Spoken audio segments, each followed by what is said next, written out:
Doğrultup belimizi kalktığımızdan beri iki ayak üstüne, kolumuzu uzunlaştırdığımızdan beri bir lobut boyu ve taşı yonttuğumuzdan beri yıkan da yaratan da biziz. Yıkan da yaratan da biziz bu güzelim, bu yaşanası dünyada. Arkamızda kalan yollarda ayak izlerimiz kanlı.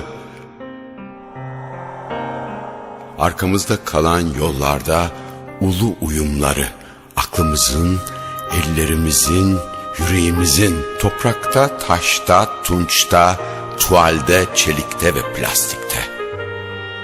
Kanlı ayak izlerimiz mi önümüzdeki yollarda duran?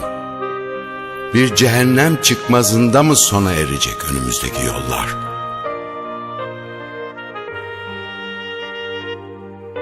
Çocukların avuçlarında günlerimiz sıra bekler.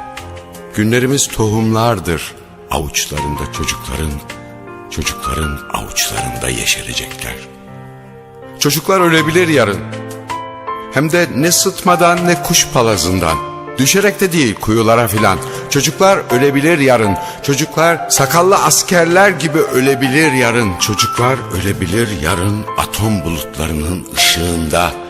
Arkalarında bir avuç kül bile değil, arkalarında gölgelerinden başka bir şey bırakmadan. Negatif resimcikler boşluğun karanlığında.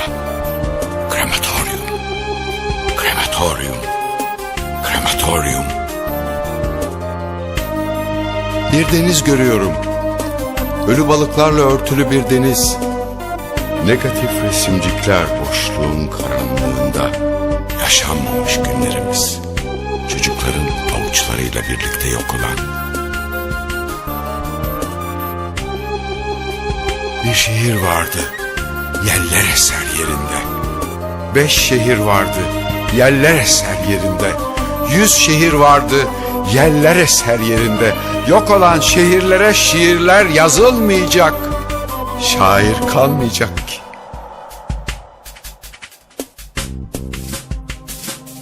Pencerende bir sokak, bulvarlı, odan sıcak, ak yastıkta üzüm karası saçlar, adamlar paltolu, ağaçlar karlı, penceren kalmayacak. Ne bulvarlı sokak, ne ak yastıkta üzüm karası saçlar, ne paltolu adamlar, ne karlı ağaçlar. Ölülere ağlanmayacak, ölülere ağlayacak gözler kalmayacak ki. Eller kalmayacak. Negatif resimcikler dalların altındaki, yok olmuş olan dalların altındaki, yok olmuş olan dalların üstünden o bulutlardır geçen. Güneye götürmeyin beni, ölmek istemiyorum. Ölmek istemiyorum, kuzeye götürmeyin beni. Batıya götürmeyin beni, ölmek istemiyorum. Ölmek istemiyorum, doğuya götürmeyin beni. Bırakmayın beni burada, alın götürün bir yerlere. Ölmek istemiyorum, ölmek istemiyorum. O bulutlardır geçen, yok olmuş olan dalların üstünden. Tahta, beton, teneke, toprak, saman damlarımızla 2 milyardan artığız. Kadın erkek, çoluk çocuk. Ekmek hepimize yetmiyor.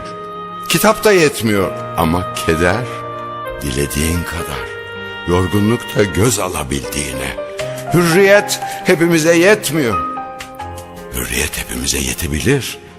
Ve sevda kederi, hastalık kederi, ayrılık kederi, koca almak kederinden gayrısı aşmayabilir eşiğimizi. Kitap hepimize yetebilir. Ormanlarınki kadar uzun olabilir ömrümüz. Yeter ki bırakmayalım.